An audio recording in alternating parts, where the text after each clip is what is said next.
President Erdogan has basically said he's not going to commit Turkish forces until he sees a strategy that combats both ISIS and Assad in Syria.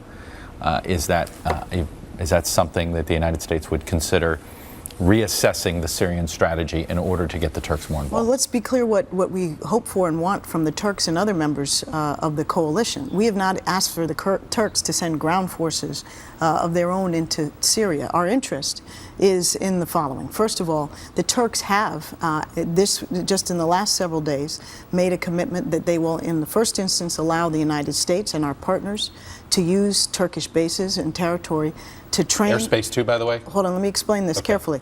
To train these moderate Syrian opposition forces. So that is a new commitment. They have now joined Saudi Arabia in giving the go-ahead for that important contribution. In addition, they have said that their facilities inside of Turkey can be used by the coalition forces, American and otherwise, to engage in activities inside of Iraq and Syria. That's a new commitment and one that we very much welcome. We're continuing to talk to the Turks about other ways that they can play an important role. They are already essential to trying to prevent the flow of foreign fighters, prevent the Syrian opposition in the form of the radical Syrian opposition, the ISIL and al-Nusra from exporting oil through Turkey. So Turkey has many ways it can contribute, and we'll continue to talk to them about that. Well, this is, according to the AP, a Turkish official says there is no agreement with the United States on using an airbase in southern Turkey for operations against the Islamic State group,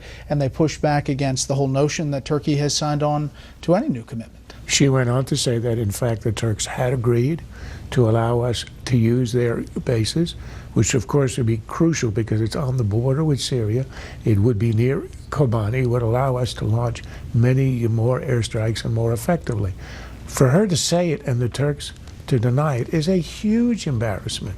It's the kind of mistake that an amateur would make, and you wouldn't do it in the middle of a war. This is really unbelievable that she could say that, and then Turkey denies it.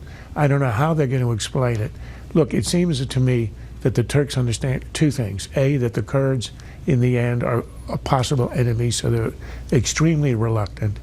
But B, Obama is simply not serious about this war. Why would you join a war where the leader of the coalition is not serious?